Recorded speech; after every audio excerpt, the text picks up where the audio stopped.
This is a Film Stories original podcast.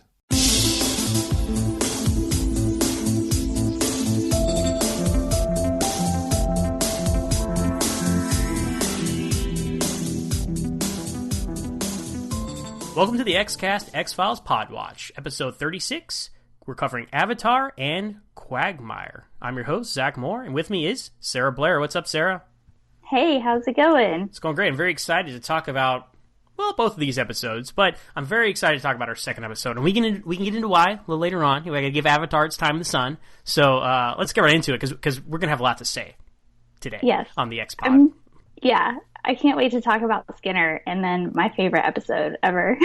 That's true. It's like a two-pack for you. You get Skinner and your favorite episode. So I don't know if you can hear it through the microphone, but I'm grinning so big. I can't wait to talk about these episodes. Oh man! So we'll start up talking about Avatar. It aired on April 26, 1996, with a story by David Duchovny and Howard Gordon, with teleplay by Howard Gordon, and directed by James Charleston. So getting into this one, can you explain to me what happens in this episode? Because I'm very confused. Well, I love what they do with Skinner's character, and I love the tie-in to the Vietnam War, where he died and had this out-of-body death experience, an NDE, near-death experience. And so basically when he was dead, this woman came to him, appeared to him, and carried him to safety, I suppose, and saved him, I guess. And so she kind of keeps showing up in his dreams. But he, from what I could tell in this episode, he was being framed for something. Right, because there's well, he's been kind of rebellious against the establishment, if you will, in recent episodes, and this is them getting back at him, and had his guardian old hag syndrome not interfered, he would have been in a lot of trouble. And that's that is the, I guess, folklore tie-in of this episode. They call it the old hag syndrome. It's like you wake up in the middle of the night and you see some woman sitting on top of you, and people will say it's sleep paralysis. They'll say, it's actually is spiritual beings and things, and it's an interesting X-File idea. I don't know if the two mix very well, because it does kind of make it kind of confusing, because usually that would be the supernatural element that takes over the whole episode. Like, oh, something's after Skinner, we got to get him. But actually, that's what's helping him. So it's a cool turn on that, because you assume ill intent from beings like that, right? But it was actually protecting him, and this is really our first Skinner-centric episode. It is. Scully herself points out to Mulder, we know almost nothing about him outside his work, and it's true. That could be the audience saying that, and Mitch Pileggi is so cool, and they really started to capitalize on him as a character and him as an actor, starting mainly in season 3. I think is really started to take off, and he became that that triangle of Mulder, Scully, and Skinner, like the three touch points of the show. Mm-hmm. Well, even before that, and Paperclip, and he sort of, I think that's when we really got to see his guts. It's where you pucker up and kiss my ass. Yeah. So that's sort of where we got to see, hey, he's really on Mulder and Scully's side, and he's trying to help them. And I love that they established that he believes in the supernatural in this episode, because it really supports everything later on, and you kind of understand why he believes them when they say these ridiculous, crazy things, and Mulder comes to him with these insane theories that would be, he'd get tossed out if it were anybody else, but because it's Skinner, because he's had his own experiences, he really believes it. And I think that really helps create that triangle, like you said. It does inform his actions towards them before and after this, for sure. You kind of understand why he would be a little more open-minded than another generic FBI person might have been, and usually are. And pretty much everybody else in the FBI thinks these guys are crazy. Spooky Mulder. Yeah. And I like the dynamic here, because usually it's Scully and Skinner on one side and Mulder on the other. But this episode flips it around, where Mulder is the one in Skinner's corner, and Scully is the one who's like, I don't know, and I like that. I like how they can mix up the dynamics, and it's not just always like the sensible people over here and crazy spooky Mulder over here. You know, like and this forges a good relationship and continues to form a good relationship between Skinner and Mulder, and because they always have that like the disapproving dad, right? Skinner's one of Mulder's many disapproving dads, so to see him on the other side of things is very interesting. Definitely, for sure. And I really liked how, I guess, faithful and adamant and insistent Mulder was. He's like, I know he did not do this, because you don't really see, from whatever interactions they have to begin with, you don't really get that dynamic. But then when Mulder steps in and you see how concerned he is for Skinner and how hard he fights for him, you're like, oh, well, Mulder gets that he's on their side, and he really understands that, and they really are this team. So that was really fun to see. I really like that. And also, the scene in bed was nice too. Not gonna lie, really enjoyed that. Something for everyone in this episode of the X-Files. One last thing I'll say is Skinner's wife, played by Jennifer Hetrick, she played Captain Picard's girlfriend Vosh in a few episodes of Star Trek, and I was like, "Oh my god, that's Vosh!" I never seen this episode until I did the 201 Days of the X-Files a couple years ago, leading up to the revival series, and I was like, "That's Vosh! She's Skinner's wife!" And I was like, "Oh, maybe she's in more episodes," but she's not. So no, she never comes back. But his marriage is saved, right? Seems that way. Yeah, apparently. I mean, that's the implication we get. So yeah, I'm glad to know that she lived, because it wasn't entirely clear in that last scene with her. Yeah, there's a lot of things that aren't entirely clear about this whole situation, but hey, that's why we have podcasts about it, right? So we can discuss it as fans. Yeah. I wonder if that was more of an editing for time thing, or if it was what that was about. That's true. They often trim scenes like that because they only got 45 minutes, 48 minutes, whatever it is nowadays. It feels like 30 minutes nowadays.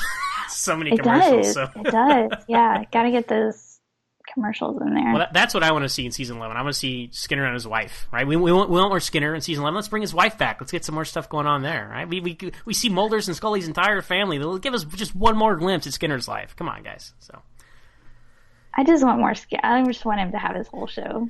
Just him. Just yeah, Skinner not his wife, right? Yeah.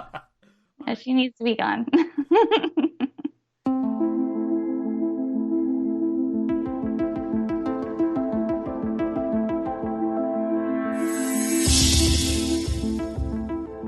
All right, Sarah, well, it's time to talk about your favorite episode of The X-Files, and one of my favorites as well, Quagmire. It aired on May 3rd, 1996. It was written by Kim Newton and directed by Kim Manners. And also, I just want to say this, Darren Morgan had a hand in some of the writing of this episode. He helped out a little bit, kind of a ghostwriter in the background, because there's lots of elements from his previous episodes in this episode as well, and has a bit of that tongue-in-cheek flavor that we come to love so much about Darren Morgan. So just this is I consider like an unofficial Darren Morgan entry in the Darren Morgan canon of the show. So oh yeah, that's why it's so good. So it's your favorite episode. Tell us why. Well, gosh, where do you begin? it's so, yeah. I mean, I could go on for an hour about this probably, and I have like 10 minutes. So, okay, I love that it's got almost everything I love about the X-Files. The only thing missing is Skinner. We need Skinner in this episode. We just had Skinner. We just had plenty of Skinner. Okay, give him a break. So, yeah, it's got Mulder and Scully, a little bit of shippiness on the rock. It's got the funny stuff. It's got the scary stuff. It's got the investigating. It's got the small town claustrophobic feel that really I love about, those episodes that you get the small town and it's like everybody's in on this little secret and everybody knows what's going on. And then Mulder and Scully come in and they're trying to figure it all out and work around these dynamics with all these local people who've been living this their whole life.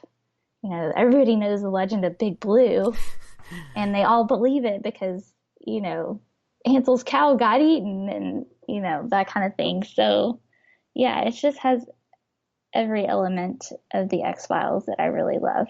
Well, as I talked about in my Jersey Devil episode, when I did the X-Cast with Tony on the Jersey Devil, I'm a big cryptozoology guy. I love this stuff, right? Lake monsters and Bigfoot and all that. And as much as the X-Files dropped the ball with its, quote-unquote Bigfoot episode with the Jersey Devil, it redeems itself here with its quote-unquote Loch Ness Monster episode, right? Because it's so on point. They did a perfect job capturing, like, the culture that surrounds lake monsters, like you were talking about. They have the gift shops, the hoaxes, the vague photographs, right? They just capture that so well without making fun of it, but just kind of laughing with it instead of just flat out laughing at it, because that's Is that a tooth? That's what really got me into probably even liking the X-Files, like this kind of idea of shows, was watching Unsolved Mysteries when I was a kid, and they had episodes about this. They had one about like Lake Champlain, and there's a famous photograph of that lake monster. And I gotta say, like, I love all this stuff, but lake monsters are kind of hard to believe in, just the fact that these things got to come up to breathe every now and then, right? So there's not going to be some plesiosaur style monster that's living in a lake. But that's what I loved about this episode, right? Because they give you a realistic explanation, right? The giant alligator, but then at the end you get that twist where Mulder, he's looking, and right when he walks off, you get the classic, sea serpent come up out of the lake and swim off. And I just thought that was such a brilliant ending, such a great way to put it. Absolutely, yeah, and it captures the whole essence of the X-Files. Yes. Because Mulder is so gung-ho about finding this lake monster. He jumps right in there with the rest of the townsfolk, and he's trying so hard to believe in this lake monster. And then they think it's just an alligator. But the truth really is out there. The truth is down there, right? It is. But, I'm also a huge dog lover, and I felt so sorry for Queequeg when he got eaten, huh? You're not going to get an agreement with me on that one. Oh. I did not like Queequeg. Why not? He was I love dogs. I do love dogs. I'm a dog lover. I don't like the yippity yappity buggy-eyed ones. I'm not a big fan of the bug-eyed Pomeranians. My aunt has a dog that's got it just is constantly moving and just barking and on you all the time. And I like the lap dogs that are quiet. I like dogs that are more like cats, but I I know what you're saying, right? I mean, I do like some kinds of dogs more than others, but they are kind of like poofy and kind of, pretty dogs, and kind of annoying. And I like the more just kind of, you can go wrestle the dog when you're playing tug of war with him kind of dog. Right. Right. But anyway, all of you, that dog is a dog, and it was sad to see him die. It was. But you knew as soon as they brought him, you're like, this is not going to end well. Poor Queequeg. Poor Queequeg. He is a snack. But you're right. As you mentioned the conversation on the Rock with Mulder and Scully, and even though I'm not a Mulder and Scully shipper, romantically, I am a shipper of their platonic relationship, and even that, that was a great. If you want them together, if you don't, it's a great moment between the two of them, right? Yes, absolutely. And I actually read on the Wikipedia, the X-Files Wikipedia, that set flooded, and it took them forever to get that rock right, because they literally couldn't nail down the rock and they filmed it in a tank, so it was not even so that was interesting, a little tidbit. There you go. Just ruin the illusion for everybody, Sarah. Thanks a lot. Truth is out there. But anyway, I love it when let me say this, and then we'll wrap it up. And again, looking back, I think we've all felt this way. Correct me if I'm wrong, Sarah, if you don't feel this way, but I feel like revisiting the show through the X-Cast and now through the Podwatch, it's these standalone episodes that really stick out as the best of the best, right? Because when you were watching the show initially, you always want the alien stuff, you want the mythology stuff, right? But then watching back on it, you realize that stuff doesn't quite add up as much as you were hoping. It was built up so much and just kind of fizzled out. But these standalone episodes, they're the most fulfilling to revisit, right? Oh, yeah, for sure. I definitely enjoy the standalones because they're kind of where you get to see Mulder and Scully shine. When they're running around after the aliens and all of that, it's so intense, and you don't really get to see much of their character come out. More plot, less character in those, more character in these for sure. So, alrighty, well, we'll, at some point, I don't know how the schedule's going to work out, but we will be back talking about Quagmire in much more detail on the X-Cast itself, Sarah, so I look forward to that. Diving in, no pun intended, deeper. I can't wait. It's going to be great.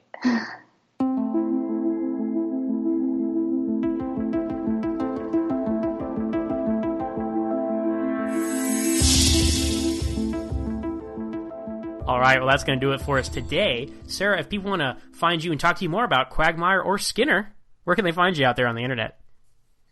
I'm on Twitter, Sarah L. Blair, SarahLBlair.